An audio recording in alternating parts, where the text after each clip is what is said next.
Hello, welcome to Die Rollin. I'm the ever-excitable Adam, and today I'm here to talk to you about not a board game, but a role-playing game. And not just any role-playing game. This is a role-playing game that you can play by yourself. Yes, it's a solo journaling horror role-playing game by Parable Games called Don't Play This Game. The premise is very simple. There is some form of evil entity that has chosen an individual to cause as much suffering as possible before it finally consumes them. So how are you going to play this game? Well, I sat down with a copy of the demo, which you can download right now and have a play of, and I highly recommend, rather than listening to this guy just yammer on about his thoughts on the game, you just do that, because the best way to know whether a game is for you is by playing it yourself. Don't listen to reviewers. Who would? Anyway, so what you're getting here is basically, in the demo copy I played anyway, you have basic kind of story points. It tells you how to create a character. You're going to be creating their loved ones. You're going to create assets they have, their occupation, that kind of thing. They've got a certain amount of hit points. You're going to be rolling various dice through this. So you're going to need like, the regular kind of Dungeons and Dragons style dice that you can get from anywhere. Or if you want some fairly cheap, you can just go and get out the Dungeons and Dragons Adventurer magazine, where it's £2 and you get like a full set of dice in it, so you could go do that. So you create a character, you've got your dice to hand, you need somewhere to actually record this character's journey. Now I chose like an exercise book. I went out, I found one which wasn't, didn't have pucker on the front. It kind of looked, I don't know, it looked quite unique, I guess. So I picked that up, I got a pen, had my dice, and I basically just started writing down this character's like kind of diary in a way. Now, the actual kind of rule set and the story that comes with this, it gives you like a kind of opening. It tells you, oh, this is what's going on. And then you have to journal that into your journal in this case. And, that will kind of shape your narrative. Now, it's fairly linear, the demo version of this. However, you get to certain points in it where it'll say, right, you need to roll this dice against this table. So you'll roll the dice, you'll go to the back of the PDF, and you'll see what happens on your table. Now, my game could be completely different to your game. Well, it might share the same general narrative, but different things could happen in there. Now, the demo, like I say, very linear. It doesn't have many tables in there, but the actual full version of this looks like it's going to have a ton of content in there. This is essentially a kind of write-your-own horror story in a nutshell. It's fantastic for giving you story prompts. It's got some really interesting story prompts as well in there, some really interesting ideas.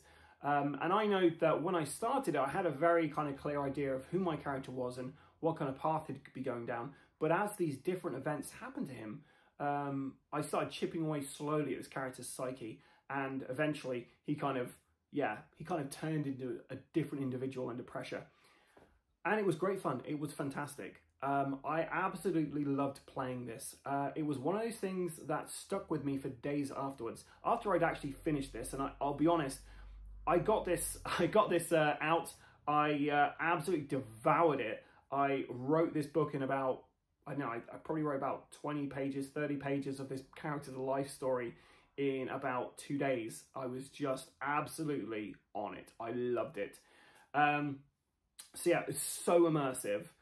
Now, I'm just going to kind of quickly talk about a trigger warning here, because they do kind of mention at the very beginning of the rule set in this that, if it becomes a bit too real for you, or if it gets a little too intense, then you should take a break. And I think that's a really good thing to kind of have in there, because I know days afterwards, I was still thinking like this character. I'd kind of taken on some of the traits of this character, and I was thinking like that character. And I can imagine if you're doing this for a longer period of time, this could really affect you. And obviously, some of the story prompts, they might have things that could have happened in your own life. They're not all kind of massive supernatural things. So it could be about a loved one you've lost, and you might have lost a loved one recently, and that could really, hit home. So I would say there is a little bit of a trigger warning on here. So just be careful when you play this. Play this carefully. Just remember, it is just a game, and you are just creating a random person up and just having fun with it. Now, I did say this is a solo role-playing game. However, it's kind of not.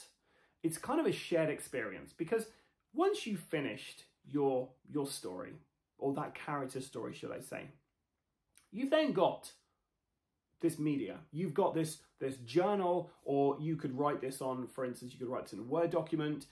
You could have even filmed sections of this or all of it, like a vlog kind of thing. And you've got that to do whatever you want to do with it. Now, what I intend to do, and what I already have done with my demo copy, is once I finish that, I then handed it on to somebody else. I gave them a link to the demo, and they read through the book.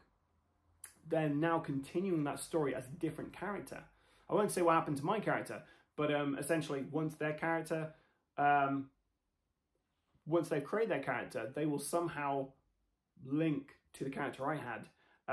It could be that they've actually had the journal, their characters actually, had that journal posted to them, and that has carried on this kind of chain letter curse, and they're now the next target. It could be a prequel to what I've written. He could be one of the characters I've mentioned, in passing in my book. So it's really interesting. You could basically just hand this out to friends. You could write up your journal, or, write it in a document, email off to somebody, and then they can continue it. Now, they could then pass it back to you, or they could then forward it on to somebody else. You may never know what happens in the rest of the story. It could just keep going on and on and on, and just spiral into the ether. Or maybe it's not a shared experience, and you just sit down, you write your character, you finish what happens to them, then you get a new thing, and you create a new character. And essentially, you'll have this whole kind of story arc. They'll be connected by certain events or certain characters, maybe.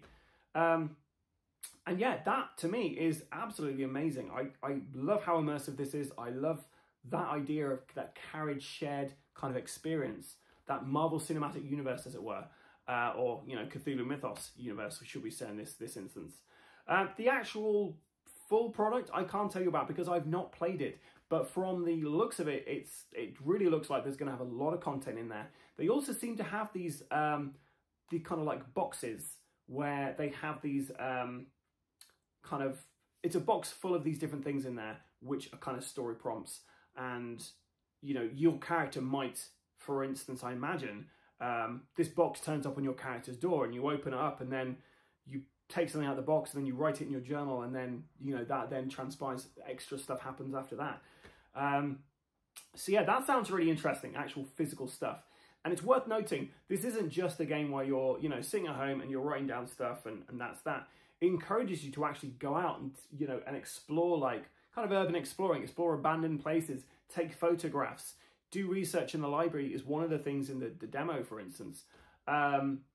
You can really try and relate some of the stuff that you've written to real life events or real life kind of figures or places or, kind of myths, for instance. It's fantastic for that. It's not just sitting in a darkened room writing your heart out. It's, do a little bit of that, go outside, get some fresh air, explore the world, come up with some more ideas, be inventive with it. But at the same time, you don't have to do any of that. You could just sit at home. You could just say you've gone to the library. You could just, rather than taking a photo of something, you could just draw a picture of something. It's up to you. This game is really whatever you want it to be. It gives you the tool set to be very creative. And I, for one, am really glad that this thing exists in the wild, and I'm going to be backing it when it goes live later today. So what we're going to do on Die Rollin is, like I say, I've written this journal. I've then handed it on to Krista from Die Rollin. He's now writing his own journal, and we might pass around a couple of other guys in Die Rollin, and then we're going to kind of film a little kind of video going through that. So stay tuned for that. And if you want to see this game for yourself in action, like I said at the very start of this video, then go and check out their actual demo. Download it, play it. It's great fun, and you'll have a good idea whether this is for you.